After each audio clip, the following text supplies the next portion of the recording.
Hi guys, my name is Ella Ivy and I'm the creator of Livzenastrology. And this is the series to teach you guys how to learn to read your own birth chart and to get into more of the dynamics of astrology and why we study astrology. So, going into astrology, what is astrology? Well, from my research and from what I've been able to gather, really there is no origin point of astrology. Whether you're studying Vedic astrology or Western astrology, it's this interesting tool. You know, it was some people said it was created by the Sumerians, some people, and then reinterpreted by the Romans and the Greeks through mythology.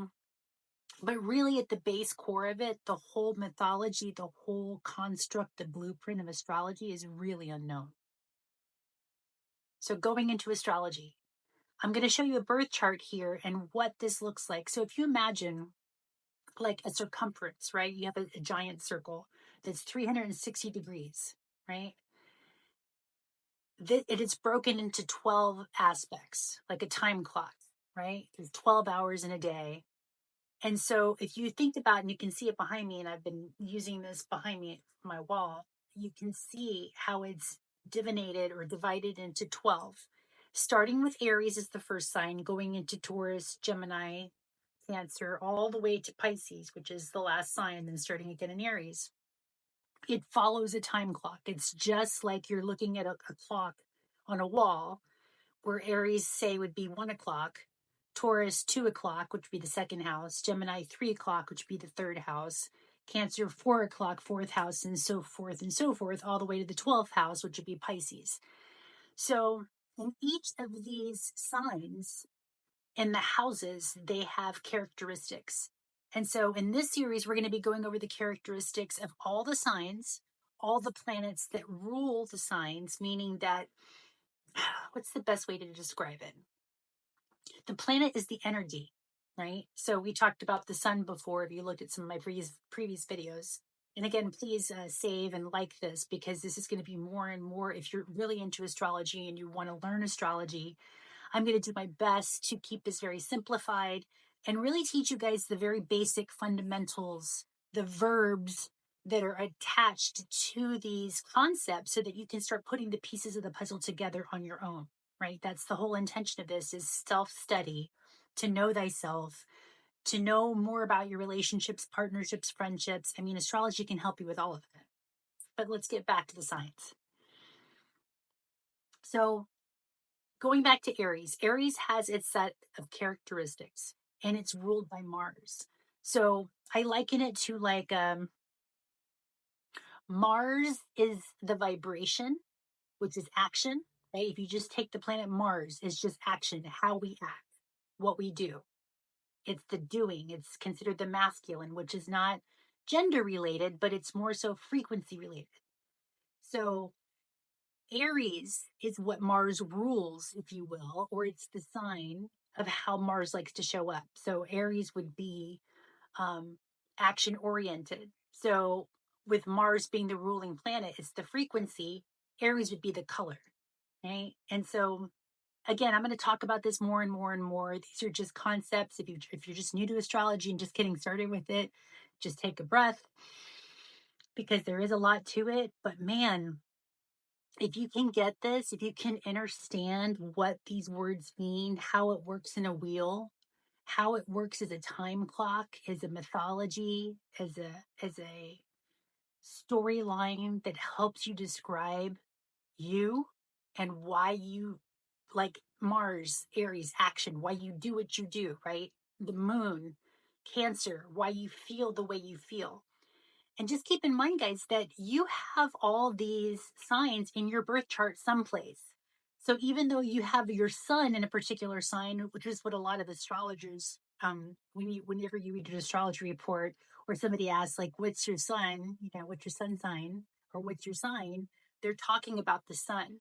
But you also have the moon, you have Mercury, you have Venus, you have Mars, you have all these different planets, and depending on where you were born, when you were born, that's going to delineate where these planets were when you were born. So think of it like a snapshot, right? So the cosmos had a snapshot when you took your first breath into this incarnation, which I believe that we've had many, many incarnations before. This is not our first rodeo, right? And it's not going to be our last. I don't see death the way most people see death, but anyway, it's sort of a continuation, right? It's like a wheel. It's like a time clock. And so this time on the planet, this is the blueprint that we gave ourselves based on where we were born, our time we were born, and our location, right? And our birthday. And it's okay if you don't know your birth time. You can still do a solar birth chart, which is where the horizon, where the sun was horizon on your birth. That still tells a lot. For those of you that don't know the exact birth time, that's okay. There's still a lot that can be looked at in your birth chart, but it's just more precise when you do have your time. Okay, so going into the blueprint. So when you took your first breath into this incarnation, the planets were stationed in a certain way in the cosmos. Well, those planets are frequencies, vibrations, they emit energy. And that's the energy that you were imbibed with, that you were colored with when you first came into this realm. So, with that, your blueprint is going to tell you a lot about you. Again, even like eye color and how you appear in the world, your ascendant, if you tend to be taller, or if you have, bedroom eyes, or if you have more of whatever your body frame is, right? All that can be looked at in the birth chart if you know what you're looking for. So that's advanced astrology, and that's, years of study, and I'm still not there yet, even though I've been studying it for almost 20 years. But it's never ending. The astrology, whether you're studying Western astrology, Vedic astrology, this right now, I'm from the West, so it made sense to me to study Western astrology because of where I was, longitude, latitude point, where I was born.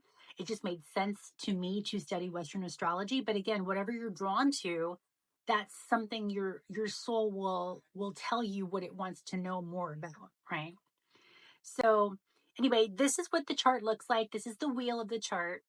And then going into, you can see it starts with Aries and it goes all the way around. And each of these houses also means something. So I want you to go ahead and take a snapshot, guys, and just take a look, screenshot this for your own gnosis. And I'm going to be creating too a supplemental astrology workbook. You can check that out on my TikTok shop page or my shop page because I feel like it'll help you to understand the concepts more if you can write it down, if you can go and it's sort of like a cheat sheet look, notebook type thing. But I also have a free ebook that I have created, and I can put that actually in the link that I've created for years now for my own self study. And I'd love to be able to give that to you guys. So if you are wanting that free ebook, while I'm making the workbook that goes, it's like a supplemental workbook that is going to go for this particular series. But if you want the free ebook now, that's just giving you the basics of what I'm talking about, please check out my shop, and it's absolutely free. Just, put in your information, and I'd love to just send that to you ASAP. So you can start kind of following along, and it's going to be a lot of the same graphics that I'm sharing here with you guys. So that's my offering for this community here. So anyway, going back to the wheels, each sign is in an element. So there are 4 different elements. When setting a birth chart, there's earth, air, fire, and water, right? And so there's also fire signs, which are Aries, Leo, and Sag. They're the earth signs. There are the 3. So there's 4 elements, 3 signs for each. And for earth, it's Taurus, Virgo, and Capricorn. Air, it's Gemini, Libra, and Aquarius. And water, it's Cancer, Scorpio, and Pisces. So this is kind of just a little bit of an overview of this first chapter of the series. But again, like and follow my page because we're going to be getting more into these topics, more into the birth chart. And this is just a bit of an intro. So thanks for watching. Thanks for connecting. Love you guys. All right. Bye.